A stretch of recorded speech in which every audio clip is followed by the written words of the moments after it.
All right. Well, here we go. Welcome to another episode of Aftershocks at AftershocksTV.com on the CMS Podcast Network.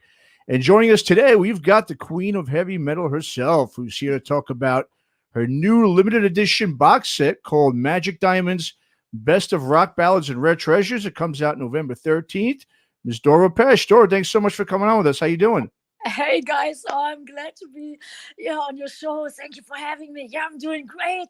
Yeah, actually Awesome. working in the studio all night because our touring plans got postponed. So, and Sure. that's the reason why I did the best of album. And yeah. Okay, awesome. Well, it's great. Well, I was going to say, I mean, you obviously, you've had one hell of a career, Doro, and a career that's been as consistent and uninterrupted as there's been. So, of course, there was no way a little pandemic like this was going to get in your way. So, it doesn't look like it has Yeah. been. Um, but obviously, other than touring, you still it seems like you're still as busy as ever. So, first off, let's talk about the box set that's coming out next month. It's got 56 songs on it. It also includes a bottle of your perfume and a fan scarf. So it's a cool little package you got with the box set. Tell us a bit though about with the box set in terms of the song selection. How did you go about picking the tracks for it, and how strenuous was it to actually decide which ones to include since you have such a large pool of songs to Um, choose from? Yeah, I tell you, oh man, it was really difficult because I love all the Hmm. songs, and at first I thought I want to do a best of maybe 20 songs, and then it was 30 songs, then it was Uh, 40 songs, then it was 50 songs, and then I wow. maxed out the CD capacity and the vinyl capacity. Usually you say 78 minutes per CD and Hmm. 22 minutes on each side of vinyl. I picked my favorites. I talked to the fans and I asked them which versions they would like to hear or which songs they would like to hear again. And I Hmm. just grabbed it. That was what I while I was running around. That's it. There it That's is. it. Very cool. Yeah. And Yeah. I don't even know how many songs are on, but yeah, I think it's 56. And yeah, and it's best of rock ballads and rare treasures, and rare treasures that's like lots of unreleased stuff. So I Hmm. think that's probably for diehard fans who have everything, that's Sure. probably the most interesting. And they're all my favorite duets on it, with Lemmy, Love Me Forever, and Hmm. Blaze Bailey. We sing Bad Blood together. Taya Tarun, Walking with the Angels, and with Udo Dirkschneider, Breaking the Hmm. Law with orchestra, and Great. Pete Steele, Descent, that's on too.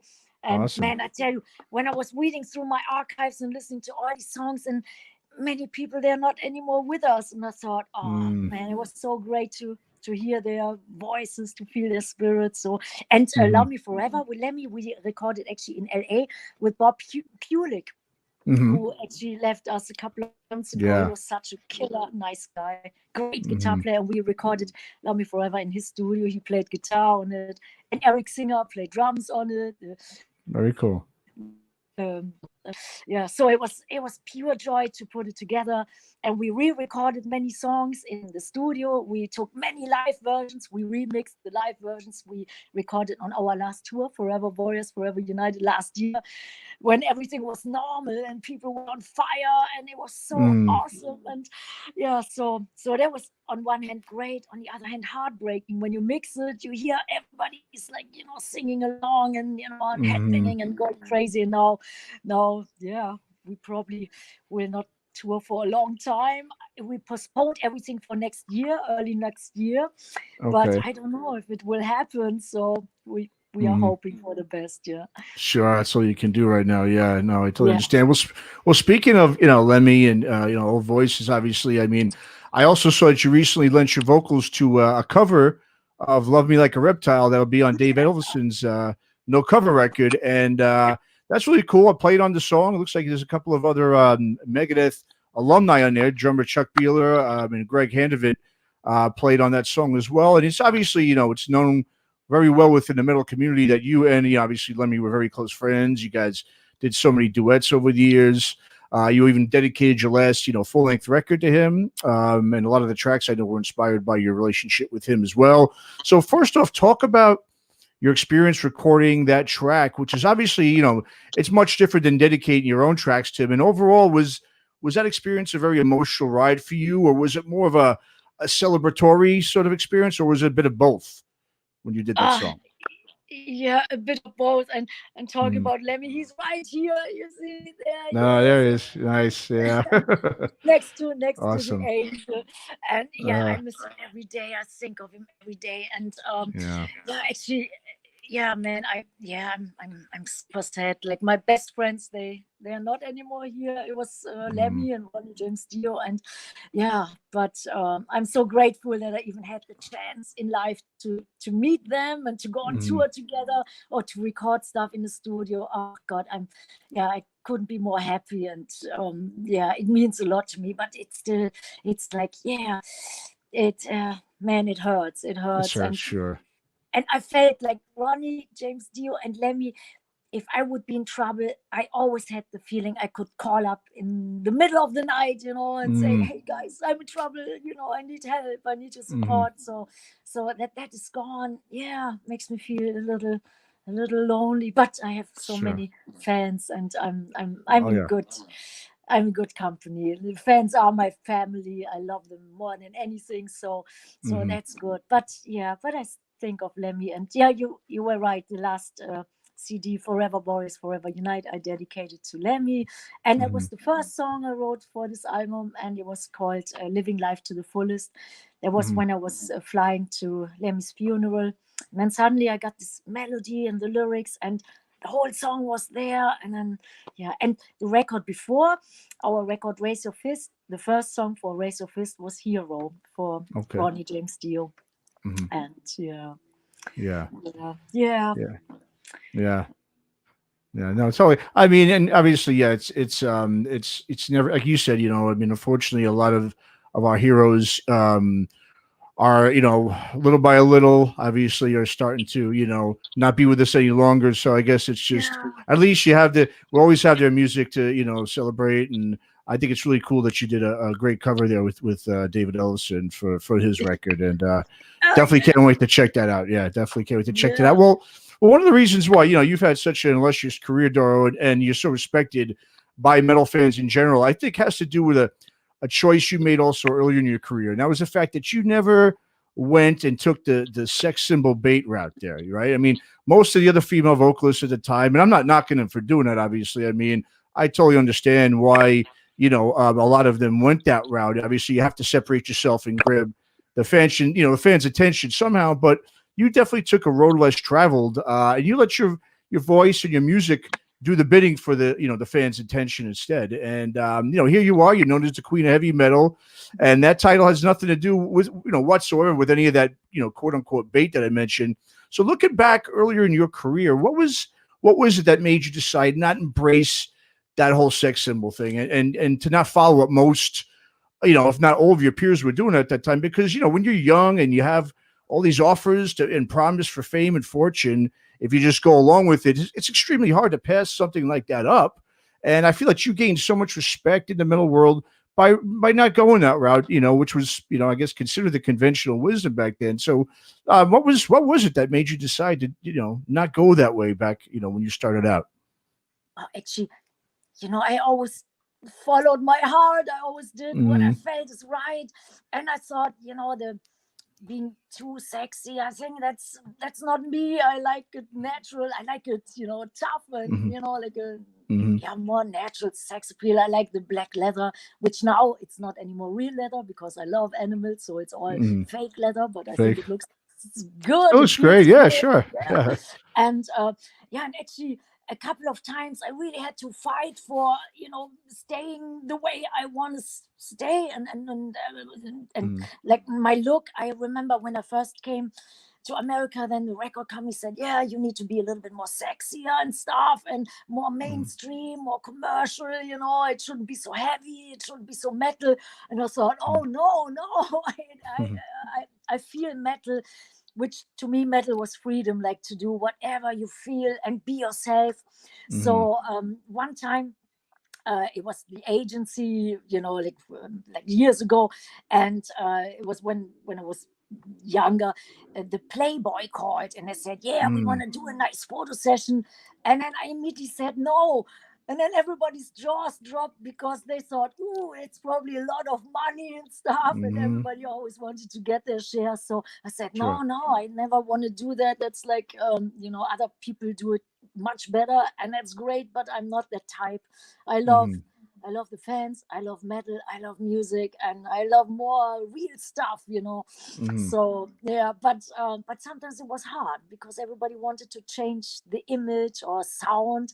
There Sure. was another thing, so you have to always, like, fight for what you believe in, and Hmm. sometimes it was tough. And one time I did one record which I love so much. I know you know the record "Love Me in Black," and Hmm. then I Sure. said, Yeah. okay, when you want to name it "Love Me in Black," you have to cut your hair and dye it black, and, like, Huh.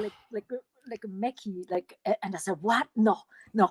And I like to stay the way I feel Hmm. good. I'm not like a fashion clown. And I said, yeah, but you need to change something. It's something new. And I thought, no, no way. And the consequence was this record never came out in the States, and I was so sad about it. But the diehard fans, they got every record, and they got the sinfully expensive imports. But yeah, Hmm. sometimes you have to decide what you want to do, but you have to take the consequences as well, and True. that's all right as Hmm. long as I can live with myself, Sure. and that Hmm. I can always say, you know I love the fans, and I would never do something to bring that deep, great connection in danger too. And Hmm. so, yeah. Yeah, no, absolutely. I mean, also as a female vocalist in the '80s, if you were singing in a metal band, I mean, the band was just referred to as a metal band with a female singer or female vocals. Now today, it's got its own genre called female fronted, and Yeah. and to me, I think it's just so ignorant and just pretty much idiotic, to call it that, because I mean, it's supposed to be, to me, it's supposed to be looked at as an inclusive signal. Yet it's to me it's very divisive when you say female fronted genre, because you're categorizing a whole genre based off the gender of the person, but that has nothing to do with the type of rock or metal music that's being played. So I mean, I just wanted to get your take on that whole female fronted term. Is it?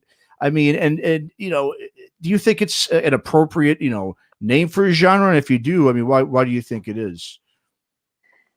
Actually, I mean, when people say it and mean it in a positive thing, and Mm-hmm. then sometimes, I say, oh, female frontal, when it means something nice, then I Mm-hmm. think that's cool. I never thought there was, it was a big deal. I always felt like my heart is beating for metal, and I think metal is above that all.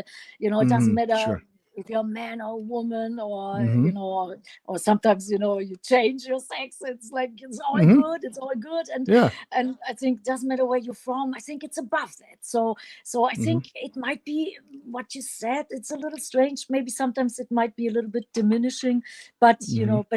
when when these ladies do a great job, I'm proud of them. I think Oh there's so yeah. many great female musicians and Mhm. singers, and I'm a fan of many bands. So, but yeah, but sometimes, yeah, it's different times. Like, in It the is. 80s, it was more like I'm born and raised with the new wave of British heavy metal. It was more metal, and now it's more about, like, yeah, like Like the identity style and of metal is politics different. and yeah, it is. Yeah. Yeah. And but I like it. I like it heavy, and I like it metal, and I love ballads as well, and Mhm. anthems. But yeah, but there's something about metal which, yeah, I think some people, they call it metal, but then it's like, I don't know, it's something else. It's not So yeah. the way I perceive metal, or I feel it or felt it. But whatever makes you feel good, whatever the fans love, and True. whatever, like, yeah, it gives you something or meaning. And yeah, but Mhm. yeah, but yeah, yeah, I'm happy when people are happy, and Mhm. and our fans, I always know what they want and what they kind of feel. And sometimes when I write new songs, then I know, oh man, when I feel excited about it, when my whole body is like, like Yeah. when there's magic, then I know, oh yeah, I think some fans will feel the same. It resonates with some fans, and Sure. I'm more in the metal vein, like Judas Priest, Accept, Hmm. Lemmy, Dio, Yep. I'm from that era. So, but Sure. it's all good, and as Yeah. long as people do something and live their dream, and when they want to start a band, oh, that's the best, starting a band or playing an instrument or doing something, just Hmm. like, especially in this day and age where it's Yeah. hard to yeah, all these restrictions and stuff. I feel it myself, that can sometimes drive you crazy, so you always have to try to keep busy and do something for other people or help other people and Hmm. try to make other people happy. That always makes me the happiest. It's like, Sure. yeah, when I can Hmm. give out positive energy. It's a good point. Yeah, we need as much positive energy these days as we can get, right? Because it's a lot of Absolutely. negative energy out there right now. So that's yeah, And I yeah, agree with you. That's yeah. worldwide, no, worldwide, so much Hmm. turmoil, and yeah, so Yeah. yeah, so music can only do good, and It yeah. can only do good, right? I agree with you, Doro. Absolutely. I've read before too that in all your years as a recording artist, that when it came to producers, and you've obviously you've worked with so many great engineers and studio mavens over the years, that you consider Gene Simmons to be the best producer you ever worked with. I mean, why do you consider him, of all those producers you've worked with, why was he the biggest one or the best one in your opinion? Oh, it's easy to answer Yeah. because I was a big Kiss fan and I'm a big Okay. Kiss fan. And if you meet your idol, I was growing up. Hmm. I had my first band when I was 15, and Kiss was like, the main inspiration. And then I met him in 1989. A Okay. promoter called me if I want to introduce Kiss on the legendary Monsters of Rock festival. And I said, yes, yes, sure. And that was the first time that I met Kiss and that I met Gene Simmons. And Okay. then I thought, man, I want to record a Kiss song or maybe do something together. So we met in New York. It was actually a surprise. And he was super nice, very caring, very gentle. Yeah. And then we started working together. And it was for me a dream come true. So every day I went into the studio. We started in New York, but we recorded in LA in the Fortress studio where Kiss recorded Hut in the Shade. And I tell Okay. you, every time, I was I was a little fan. And that's to me like it was the biggest thing working with Gene. And yeah, and when you're a fan once, you're always a fan. So, Sure. and then Very true. Gene always said, he said, okay, Doro, when you do your vocals, look at me, look me in the eyes. He was right there. And I said, Hmm. no, I can't. He said, why can't you? I said, because you're Gene and I can't. He said, that's silly, just sing. And I always turned around, and then he felt like, why is she turning around? Is there something, weird? But yeah, uh, but it was, to me, it was so great. And mhm. man, I guess That's all great. the metal fans, they understand when they meet their, favorite band or singer Hmm. or idol. It's like you never get over that. And yeah, and every Yeah. day was, well, I was in heaven every day.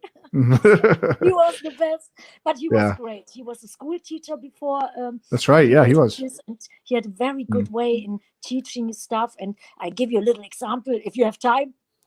Mm-hmm. There was one time I wrote a song. It was a demo, and it was a blues. And Okay. I gave Gene the cassette. We did everything on cassette back then. And he said, Dora, did you ever, do you know all the blues singers? And I said, well, a little bit. He said, okay, before you sing your first blues, next day he came back, a big stack with like 50 vinyl records, Wow. it was not DVD, it was VHS cassette. He said, okay, you read through everything. And then we go to a couple of live concerts, and we actually went together to Dr. John. He played in New York City in this Okay. little, dive. And then I was there with Mhm. Gene Simmons. All the other people looked at us, it was strange. But yeah, and he Mhm. said, okay, you have to learn about the blues, and then you're ready to sing your first blues. So Oh. that was years later that I did my first blues song on the Hmm. True at Heart album. But yeah, I learned a lot, and he was very, very caring. And yeah, Yeah. He was more. It sounds like he was more of a mentor too than just a producer yeah, at that point, yeah, right? Yeah. yeah, Yeah. absolutely. And the whole guys in the studio, we were always sitting there, and yeah, and he was talking about stuff, and yeah, everybody was always in awe, and it was really cool, very down to earth, and Yeah, and Yeah. very, very nice. And Awesome. it Yeah. was, yeah, to me, oh God, yeah. Thinking of that, it's like, wow, it's, yeah, it was unbelievable. Yeah, I feel Sure. like a little kid again. Yeah. Sure, I totally understand. Well, speaking of legends, obviously, the hard rock and metal world, we've been grieving over the last few weeks since the passing of the late great Eddie Van Halen. And I know you played, I believe, like a show or so, at least a show or two over the years with him and Van Halen, right? So talk about a little bit about how influential Eddie was on you as a youngster, growing up listening to rock and metal, and what kind of what was your experience like when you opened for such a band and a musician like him?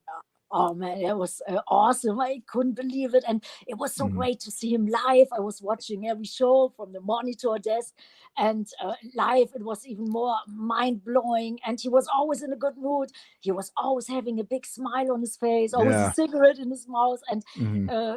when I started, my first band was called Snakebite in 1980, and Hmm. everybody was always listening to his guitar skills. My guitar players, they were like so inspired. So I think they practiced many more hours because of Eddie Van Halen. Everybody wanted to learn what he did. And the tour, it was in 98. That was Mm. awesome. It was not a long tour, but I'm so grateful that we could even do this tour. And yeah, and I never met him after this tour, but he was super nice, super kind.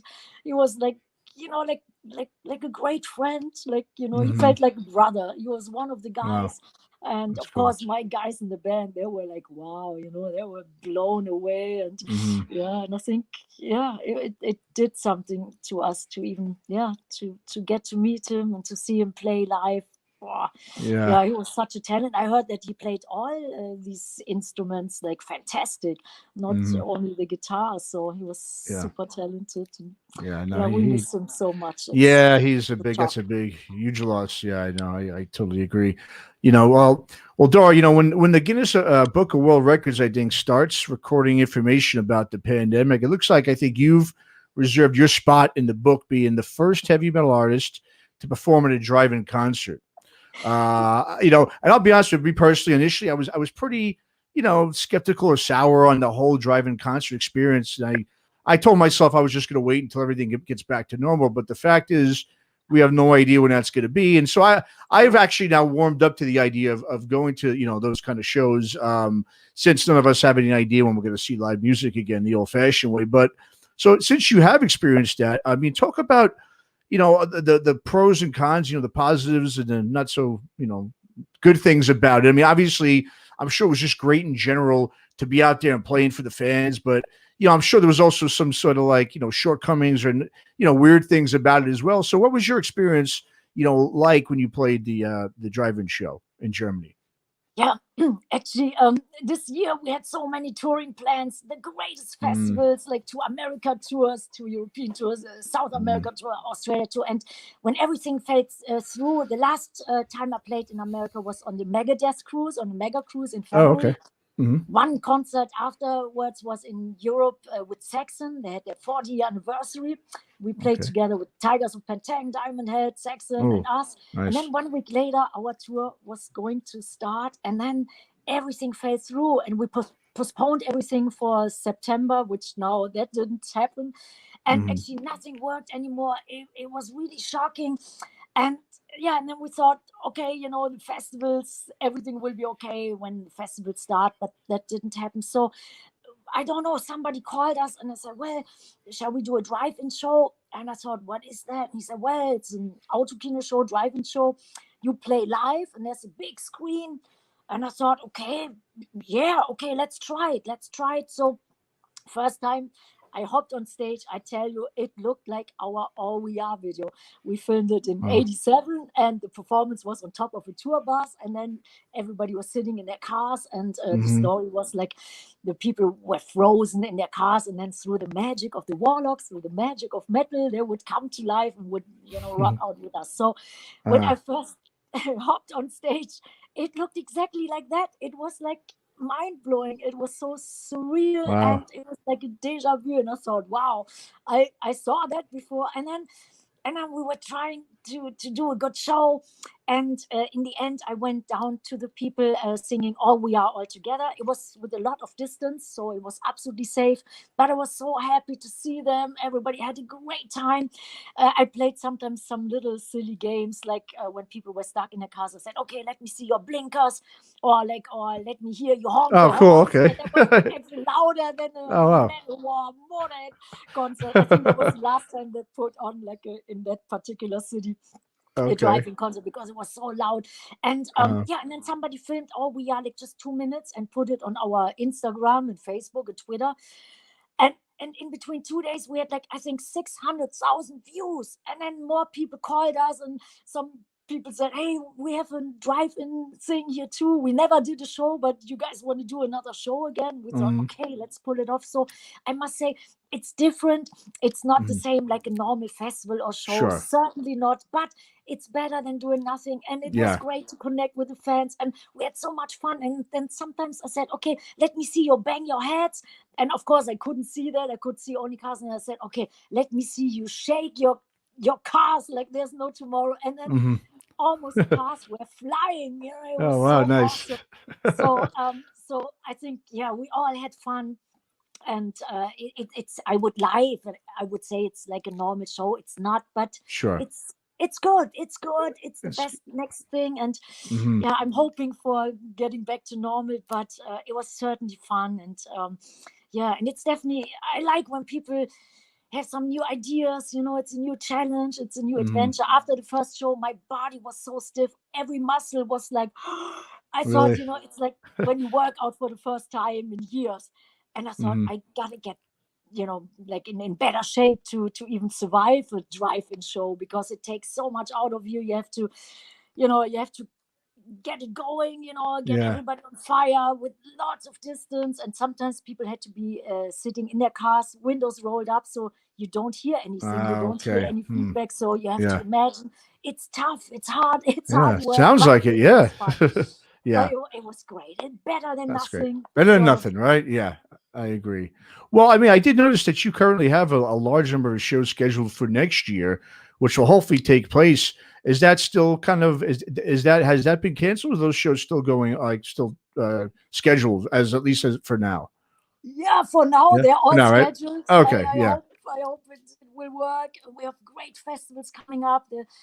Yeah, and all these great shows, so all over the hmm, world. So I hope it will happen. But of course, everybody needs to be safe.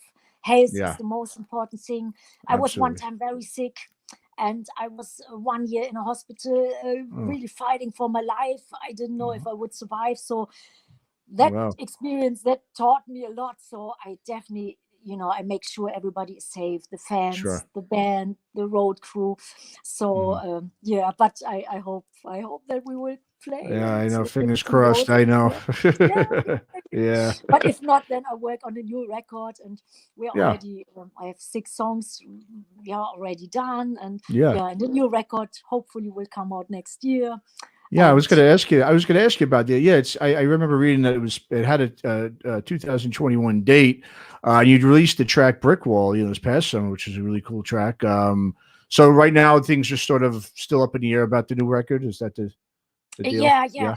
yeah, next year. Yeah, sometimes they say, "Oh, a new record out without a tour, that's not such a good idea." But yeah, I'm definitely Mm, working on a new record. And yeah, I think next year, maybe, yeah, I don't know if springtime, that's too early, but mm, yeah, like summer, autumn, yeah. yeah, definitely new Are you going to record. wait? Are you going to wait to release it and so you can tour for it? Is that sort of the plan, Yeah, or yeah? the booking agency, they said, well, that would be better. And many other Mm, people, they said, yeah, sure. hopefully we can support it in live. But Yeah. yeah, we'll see. But So yeah, yeah, it's all up in the air. I know. I totally understand. So Doro, thanks so much for coming on. Why don't you go ahead and just thank you. tell the listeners and the viewers where they can purchase the box set and find out more about your tour that's coming up in 2021. Hopefully that it's still scheduled in the near future. Yeah, yeah, it just our socials, yeah, everybody has like actually their different Doro pages, and they're all good. The fans are doing so much stuff, but our official one is like Instagram is Doro Metal Queen, and Facebook is Doro Official, and the record I guess you can buy everywhere, Amazon or your local record store, which we have the 2 double vinyl in color, and the box set is coming with a little perfume. So for collectors, it's a little skull, and there are 2 perfumes. One is a bigger bottle for men and women, and that's the record. That's how it looks. There it is, right there. Perfect. That's actually a test pressing. I didn't see the real one yet. Yeah. Okay. But that's the one. Yeah, it has 56 songs. 56 songs. Lots live, new live versions, and and all the duets, and and so much stuff. So just check it out. I guess Amazon or the internet, or wherever you find good records, and and record stores. That's of course would be the best. So well, we can't all wait to check it out. Well, Doro, thanks you so much for coming on, and good luck with everything, and hopefully we see you on tour in 2021. That's what we're hoping for. Thank you so much for having me. Yes, it was my last interview today. Oh, good. Okay, so now you're free. Before, and I'm like, I didn't know that it was like this cool thing. I never did it before, the video stream, but it was cool. I had a lot of fun, and I wish you all the best, all the fans out there. Stay healthy, stay metal, keep on rocking. I love you, and talk hopefully on the next album, or see you on tour. Or, absolutely, definitely, Doro. Thank you so much. Appreciate it so much. Take care. Good luck. Bye-bye. Okay, bye-bye. Thanks for listening to Aftershocks. For more episodes, go to our website at www.aftershockspodcast.com. Visit us on our Facebook, Instagram, and Twitter pages for more news and information on the podcast. And be sure to subscribe, listen to, and review all episodes on YouTube, Spotify, Apple Podcasts, and all other podcast platforms. For your music listening pleasure, visit our website or go to www.shockwavesradio.com. For all comments and questions, please email us at info@aftershockspodcast.com.